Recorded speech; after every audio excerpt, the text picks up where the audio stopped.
नमस्कार, मैं हूं अंकुर और आप देख रहे हैं सत्य हिंदी का न्यूज बुलेटिन।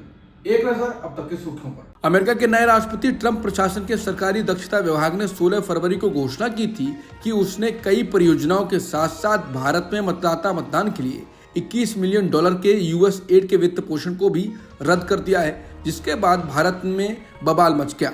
बीजेपी सोरोस और न जाने क्या क्या लेकर आ गई और कांग्रेस पर भारत की चुनाव प्रक्रिया में कथित बाहरी प्रभाव का इस्तेमाल करने का आरोप लगाया। ट्रंप ने खुद बुधवार को कहा कि हमें भारत में मतदान के लिए $21 मिलियन क्यों खर्च करने की जरूरत है। मुझे लगता है कि वो किसी और को चुनाव जिताने की कोशिश कर रहे थे।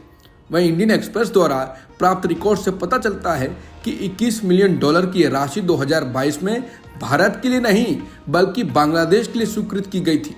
इसमें से $13.4 मिलियन पहले ही वितरित किए जा चुके हैं, जो जनवरी 2024 के चुनावों और इन चुनावों की अखंडता पर सवालिया निशान लगाने वाली परियोजनाओं के लिए बांग्लादेश के छात्रों के बीच राजनीतिक और नागरिक चुनाव के लिए हैं, जो शेख हसीना को पद से हटाने से 7 महीने पहले हुआ। कांग्रेस ने इंडियन एक्सप्रेस की खबर को ट्वीट कर लिखा है कि ट्रंप और मस्क ने मिलकर यूएस एड को लेकर झूठ बोला। इस बेसिर पैर के झूठ को भारत में बीजेपी और गोदी मीडिया ने फैलाया, लेकिन अब सच सामने आ गया है। $21 मिलियन भारत में नहीं बांग्लादेश में खर्च किए गए। वहां ये पैसा जनवरी 2024 के चुनाव से पहले खर्च हुआ। क्या बीजेपी और मीडिया इस झूठ के लिए माफी मांगेगा? कांग्रेस नेता जयराम रमेश ने कहा कि झूठ सबसे पहले वॉशिंगटन में बोला गया, फिर झूठ को भाजपा की झूठ सेना द्वारा बढ़ा चढ़ाकर पेश किया गया। गोदी मीडिया पर बहस के लिए झूठ गढ़ा गया। अब झूठ का पूरी तरह से पर्दाफाश हो गया है। क्या झूठे लोग माफी मांगेंगे? अमेरिका से अवैध भारतीय अप्रवासियों को वापस भारत भेजने का सिलसिला जारी है। ट्रंप प्रशासन द्वारा अवैध प्रवासियों पर कार्रवाई के तहत अब भारतीय नागरिकों को अमेरिका से पनामा भेजा है, जो वहां पर एक होटल में फंसे हुए हैं। इस मुद्दे को लेकर कांग्रेस ने केंद्र सरकार पर निशाना साधा। कांग्रेस महासचिव जयराम रमेश ने सवाल किया, ये क्या हो रहा है? कांग्रेस महासचिव रमेश ने एक्स पर एक पोस्ट में लिखा, हमने सोचा था कि ट्रंप प्रशासन द्वारा निर्वासित भारतीय नागरिकों को सम्मान के साथ भारत वापस भेजा जाएगा, लेकिन यह प्रक्रिया अमानवीय और अपमानजनक रही। अब और भारतीयों को पनामा भेजे जाने की खबरें आ रही हैं। ये क्या हो रहा है? वहीं जर्नलिस्ट संकेत उपाध्याय का कहना है कि बेड़ियों और हथकड़ियों में पहले प्लेन से हिंदुस्तान भेजा, अब हिंदुस्तानियों को और मुल्क भेजा जा रहा है। हिंदुस्तान ने इलीगल इमिग्रेंट्स लेने से कभी मना नहीं किया, तो फिर ट्रंप ने किसी और मुल्क क्यों भेजे हिंदुस्तानी? क्या कहेगी भारत सरकार? राष्ट्रपति ट्रंप ने बड़ा दावा करते हुए कह दिया है कि ब्रिक्स टूट चुका है। जब से उन्होंने ब्रिक्स देशों पर 150% टैरिफ लगाने की धमकी दी थी, उनके बारे में कुछ भी सुनने को नहीं मिला। अब ट्रंप का यह दावा मायने रखता है, क्योंकि सत्ता में आता ही राष्ट्रपति की पहली प्राथमिकता डॉलर को सुरक्षित रखना है। उसके लिए हर कीमत पर वो हर कदम उठाने को तैयार हैं। राष्ट्रपति ट्रंप ने एक जारी बयान में कहा, ये ब्रिक्स वाले देश हमारे डॉलर को तबाह करने की कोशिश में थे। ये अपनी खुद की एक करेंसी बनाना चाहते थे। ऐसे में जब मैं सत्ता में आया, मैंने साफ कर दिया था कि अगर ब्रिक्स देशों ने डॉलर को कमजोर करने के बारे में सोचा भी तो उन पर 150% टैरिफ लगाया जाएगा। इसके बाद से ही ब्रिक्स टूट गया है। मुझे तो समझ ही नहीं आ रहा उनको क्या हो गया है, लेकिन उनके बारे में उसके बाद से कुछ नहीं सुना। अब अरब देशों ने ट्रंप के गजा पर नए प्लान को खारिज किया है और अपना नया प्लान बनाया है, जिससे इजराइल और अमेरिका दोनों बाहर हैं। सऊदी राज्य समाचार एजेंसी एसपीए के अनुसार सऊदी क्राउन प्रिंस मोहम्मद बिन सलमान ने इस मुद्दे पर बातचीत के लिए खाड़ी अरब देशों मिस्र और जॉर्डन के नेताओं को राजधानी रियाद में बैठक के लिए आमंत्रित किया। एसपी ने कहा कि ट्रंप की योजना ने अरब राज्यों को विरोध में एकजुट कर दिया है, लेकिन इस बात पर असहमति बनी हुई है कि एन्क्लेव पर किसका शासन होना चाहिए और इसके पुनर्निर्माण के लिए पैसा कैसे दिया जाना चाहिए। सऊदी विदेश नीति के विशेषज्ञ उमर करीम ने समिट को व्यापक अरब दुनिया और फिलिस्तीनी मुद्दे के लिए दशकों में मोस्ट कॉन्सिक्वेंशियल यानी सबसे परिणामी कहा है।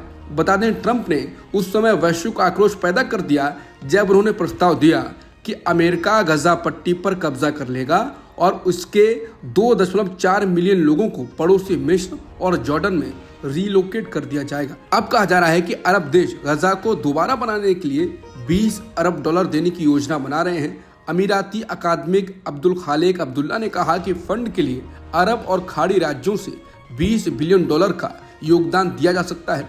फिलिस्तीनी प्राधिकरण की कैबिनेट ने मंगलवार को एक बयान में कहा कि चर्चा के तहत योजना के पहले चरण की लागत 3 वर्षों में लगभग $20 बिलियन होगी। अरुणाचल प्रदेश बॉर्डर पर चीन 90 गांव बसा रहा है। इस पर प्रियंका गांधी और कांग्रेस अध्यक्ष मल्लिकार्जुन खड़गे ने पीएम मोदी को निशाने पर लिया। कांग्रेस अध्यक्ष खड़गे ने कहा कि नरेंद्र मोदी जी, आप चीन को लाल आंख के बजाय लाल सलाम की नीति अपना रहे हैं। भारत की राष्ट्रीय सुरक्षा, भौगोलिक संप्रभुता एवं अखंडता सर्वोपरि है। मोदी सरकार इसे खतरे में डाल रही है। हमारा आरोप बड़ी जिम्मेदारी के साथ है और तथ्यों के आधार पर है। चीन ने अरुणाचल के बॉर्डर पर 90 नए गांव बसाने शुरू कर दिए हैं। पहले हमारी सीमा पर 628 ऐसे गांव चीन बसा चुका है, ऐसा समाचार पत्रों का कहना है। मोदी सरकार सीमा पर वाइब्रेंट विलेजेस प्रोग्राम का खूब प्रचार करती है। संसद में आपने खूब बढ़ा चढ़ाकर इसका बखान किया है, लेकिन सच्चाई ये है कि पिछले 2 वर्षों में वाइब्रेंट विलेजेस प्रोग्राम का 90% फंड खर्च नहीं हुआ है। ये योजना फरवरी 2023 में लॉन्च की गई थी और 4800 करोड़ आवंटित फंड में से केवल 509 करोड़ ही खर्च हुए हैं। हिमाचल प्रदेश में जहां 75 गांव सुधारने हैं, वहां केंद्र की मोदी सरकार ने ना के बराबर राशि दी है। दिसंबर 2024 में चीन ने ब्रह्मपुत्र नदी पर दुनिया का सबसे बड़ा बांध बनाने की घोषणा की, जो हमारी राष्ट्रीय सुरक्षा, पर्यावरण और उत्तर पूर्वी राज्यों के लिए विनाशकारी साबित हो सकता है। ब्रह्मपुत्र नदी भारत के मीठे पानी के संसाधनों का 30% हिस्सा है, जिससे इसका प्रवाह भारत के लिए बेहद महत्वपूर्ण है। 2022 में राज्यसभा में विदेश मंत्रालय के एक जवाब के अनुसार आपकी सरकार ने कहा कि मार्च 2021 में चीन ने अपनी 14वीं पंचवर्षीय योजना को अपनाया, जिसमें ब्रह्मपुत्र नदी के निचले इलाकों में हाइड्रो पावर प्रोजेक्ट्स की योजना का उल्लेख है। इसका मतलब है कि मोदी सरकार को 2021 से ही इस मामले की जानकारी थी, लेकिन फिर भी आपकी सरकार बिल्कुल चुप रही। बात स्पष्ट है, मोदी जी, आपकी सरकार की प्राथमिकता PR स्टंट और स्वयं के झूठे विज्ञापन है, भारत की राष्ट्रीय सुरक्षा नहीं। वहीं प्रियंका गांधी ने भी द ट्रिब्यून की खबर का स्क्रीनशॉट शेयर करते हुए कहा, इस मुद्दे पर उन्होंने कहा कि इससे पहले भी अखबारों में आया था कि चीन भारतीय सीमा में लगातार घुसपैठ कर रहा है। हमारी जमीन कब्जा करने के अलावा चीन अतिक्रमण पर कर बड़े बड़े बांध, सड़कें, पुल, मिलिट्री बेस, बंकर वगैरह का निर्माण कर रहा है। लद्दाख क्षेत्र में 2 नए प्रांत बसा दिए। अरुणाचल में 90,000 वर्ग किलोमीटर जमीन पर दावा कर रहा है। दर्जनों जगहों के नाम बदल दिए। प्रियंका गांधी ने कहा कि चीन के सवाल पर मोदी जी या तो मौन साधे रहते हैं या फिर चीन को क्लीन चिट दे देते हैं कि ना कोई घुस आया है, ना कोई घुसा हुआ है। देश की जनता जानना चाहती है कि प्रधानमंत्री जी देश की सुरक्षा, संप्रभुता और अखंडता से समझौता करके चीन के आगे नतमस्तक क्यों हैं। कांग्रेस ने कहा है कि बीजेपी सरकार ने महाराष्ट्र की महिलाओं के साथ बड़ी ठगी की है, उन्हें धोखा दिया है। चुनाव से पहले कहा कि महिलाओं से लाडकी बहन योजना के तहत हर महीने 2100 रुपए देने का वादा किया। इस योजना के प्रचार में 200 करोड़ रुपए फूंक दिए। अब चुनाव के बाद महाराष्ट्र की 9 लाख महिलाओं का नाम लाडकी बहन योजना से काटा जा रहा है। नियमों में उलझाकर इस योजना से लाखों महिलाओं के नाम काटने की तैयारी की जा रही है।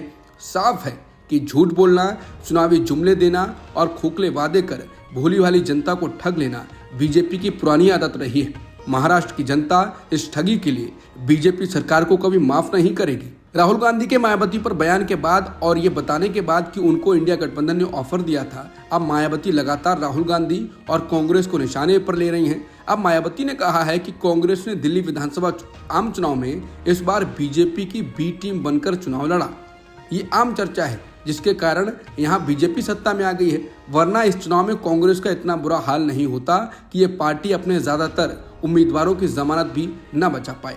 मायावती ने कहा कि इस पार्टी के सर्वे सर्वा राहुल गांधी को किसी भी मामले में दूसरों पर व खासकर बीएसपी के प्रमुख पर उंगली उठाने से पहले अपने गिरेबान में भी जरूर झांक कर देखना चाहिए, तो ये बेहतर होगा। इनको यही सलाह है। साथ ही दिल्ली में बनी गई भाजपा सरकार को यहाँ चुनाव में खासकर जनहित व विकास संबंधी किए गए अपने तमाम वादों को समय से पूरा करने की चुनौती है, वरना आगे चलकर इस पार्टी का भी हाल कहीं कांग्रेस जैसा बुरा ना हो जाए। बता दें, राहुल गांधी ने रायबरेली में दलित छात्रों को संबोधित करते हुए मायावती के बारे में कहा था कि अब मायावती ठीक से चुनाव क्यों नहीं लड़ रही हैं। हमने उनसे साथ आने को कहा था, लेकिन वो नहीं आई। अगर तीनों यानी कांग्रेस, सपा, बसपा साथ आते तो बीजेपी हार जाती।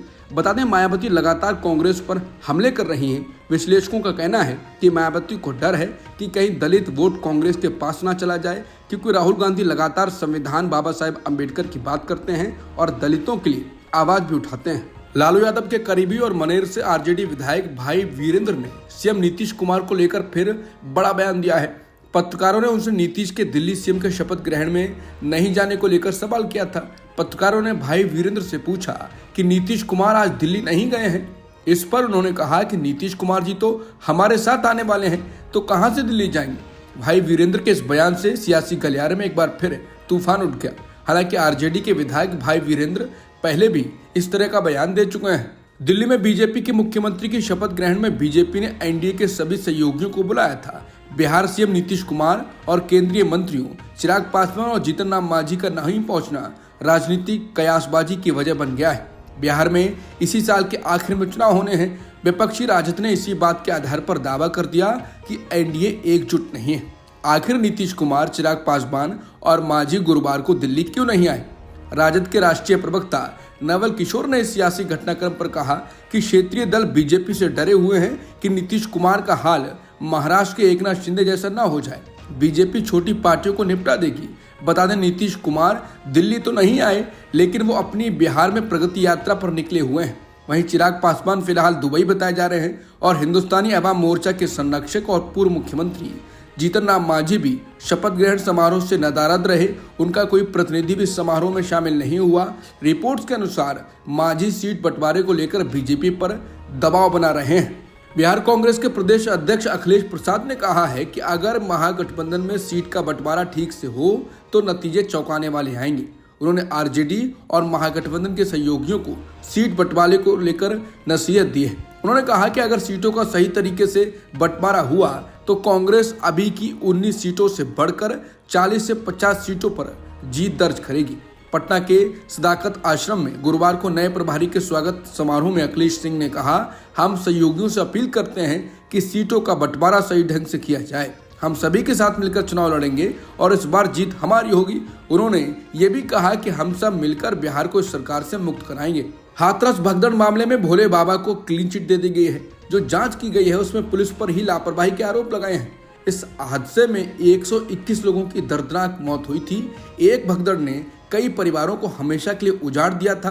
अब इस मामले में पहले कहा गया था कि भोले बाबा की गलती रही, उनके कार्यक्रम में जरूरत से ज्यादा भीड़ आई, लेकिन अब जांच टीम ने उन्हें बड़ी राहत देते हुए क्लीन चिट दे दी है। जांच में पाया गया कि ज्यादा बड़ी गलती पुलिस की रही। उनकी लापरवाही की वजह से इतने लोगों की जान गई।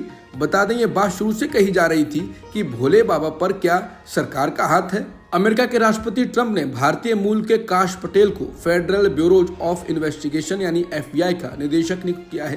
काश पटेल ने इस नियुक्ति के लिए राष्ट्रपति ट्रंप को धन्यवाद दिया। डेमोक्रेटिक पार्टी के सभी सांसदों समेत रिपब्लिकन पार्टी के 2 सांसदों सुसैन कोलिंस और लिसा मुर्कोवस्की ने काश पटेल की नियुक्ति के खिलाफ वोट किया। काश पटेल राष्ट्रपति ट्रंप के पहले कार्यकाल के दौरान उनके साथ काम कर चुके हैं। इजराइल की राजधानी तेल अवीव में 3 धमाके हुए हैं। इजराइल ने इसे आतंकी हमला करार दिया है। ये विस्फोट ऐसे समय में हुआ जब युद्धविराम समझौते के तहत हमास की तरफ से गजा में 4 बंधकों के शव वापस किए गए थे। इजराइल के पुलिस प्रवक्ता ने बताया कि 2 अन्य बसों में विस्फोटक पाए गए हैं, लेकिन विस्फोट नहीं हुआ। इजरायली पुलिस ने कहा कि 5 बम एक जैसे थे और टाइमर से लैस थे। उन्होंने कहा कि 2 बमों को निष्क्रिय कर दिया गया है।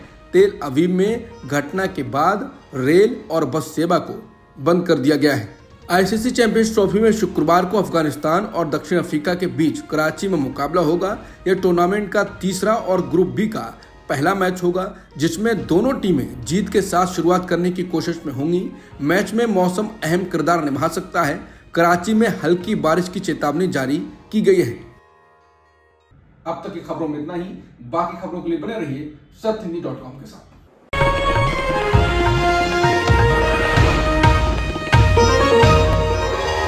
Copyright disclaimer under Section 107 of the Copyright Act 1976. Allowance is made for fair use for purposes such as criticism, comment, news reporting, scholarship, and research. Fair use is a use permitted by copyright statute that might otherwise be infringing.